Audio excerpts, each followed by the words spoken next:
सुबह के 7 बजे थे। हल्की हल्की धूप आंगन में आ रही थी। रसोई में अंजलि चाय बना रही थी, तभी उसकी सास मनोरमा जी आवाज लगाती हैं।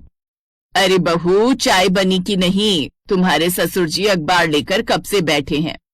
बस माँ जी, ला ही रही हूँ। अंजलि इस घर की इकलौती बहू थी। मनोरमा बहुत मेहनती थी और सबका ख्याल रखने वाली सास थी। अंजलि के पति रवि एक सरकारी स्कूल में केमिस्ट्री के टीचर थे।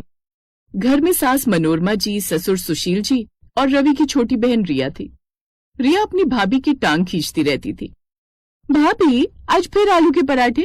लगता है आपको नई रेसिपी आती ही नहीं है।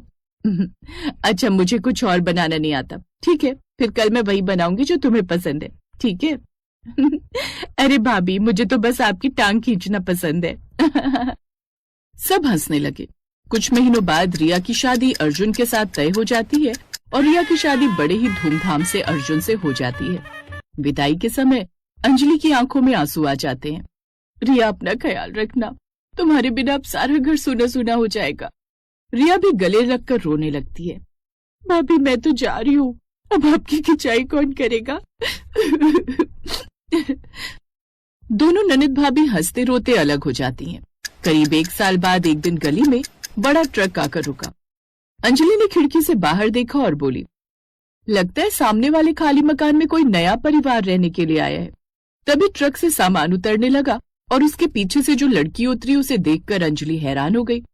अरे रिया, तुम यहाँ? तभी रिया अंजलि की तरफ देखकर जोर से चिल्लाती है, भाभी, मैं आ गई।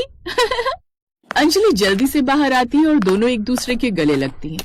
अरे वाह, मतलब अब मेरी बहन तो मेरी पड़ोसन बन गई। भैया, मेरी नौकरी अब इसी शहर में लग गई है, इसीलिए मैंने यहीं पे शिफ्ट होने का सोचा है। अब रिया और मैं यहीं आपके पड़ोसी बनकर रहेंगे। मनोरमा जी तो खुशी से झूम उठी। मेरी बेटी भी पास में है और बहू भी। अब तो दोनों घरों का आना जाना पहले से भी ज्यादा हो गया था। एक दिन रिया बिना बताए अंजलि के घर चली गई। भाभी, कहाँ हो? चाय बना दो। आपके घर में गैस खत्म हो गई है क्या? नहीं भाभी, लेकिन आपके हाथ की चाय मुझे बहुत पसंद है। लगता है हमारी चाय का ठेका पड़ोस में भी खुल गया है। सब हंसने लगते हैं। रिया की आदत अब भी वही थी, हर छोटी बात पर भाभी को छेड़ना। एक दिन अंजलि नई साड़ी पहनकर तैयार होती है। भाभी, ये साड़ी तो बहुत सुंदर है, लेकिन अगर आप ये साड़ी मुझे दे दो तो और ज्यादा सुंदर लगेगी। ठीक है, फेस्टिवल पर तुम ले लेना, ठीक है ना? अरे बहू, तू इसे इतना सर पर मत चढ़ा। माँ, मैं आपकी बेटी हूँ, अब मेरा इतना तो हक बनता ही है। कुछ दिन बाद पड़ोस में एक नई पड़ोसन रहने आई, चंदा। चंदा को दूसरों के घरों की बातें सुनने में, इधर उधर की लगाने में बड़ा मजा आता था। एक दिन उसने रिया से कहा, तुम्हारी भाभी तो बड़ी चालाक लगती है। रिया चौंक गई। क्यों, क्या हुआ? देखा नहीं, नई साड़ी खुद पहन ली और तुम्हें वो साड़ी पुरानी करके देगी, और पुरानी साड़ी कहाँ ही अच्छी लगती है। रिया ने हंसकर बात टाल दी, लेकिन चंदा रोज कुछ न कुछ बोलती रहती। धीरे धीरे रिया के मन में छोटी छोटी बातें चुभने लगी थी। रक्षाबंधन आया। अंजलि ने रिया के लिए उसकी पसंद की महंगी साड़ी खरीदी, लेकिन उससे पहले ही चंदा फिर पहुंच गई। देख लेना रिया, जो साड़ी तुम्हारी भाभी तुम्हें देगी वो सबसे सस्ती और बेकार साड़ी होगी। हाँ। रिया कुछ नहीं बोली। शाम को जब रिया ने गिफ्ट लिया तो गिफ्ट को बिना खोले ही बोली, भाभी, गिफ्ट रहने दीजिए। अंजलि हैरान हो गई। क्या हुआ रिया, आज तुमने गिफ्ट के लिए मना कर दिया, लेकिन क्यों? कुछ हुआ है क्या? सब ठीक तो है ना? कुछ नहीं भाभी, बस ऐसे ही।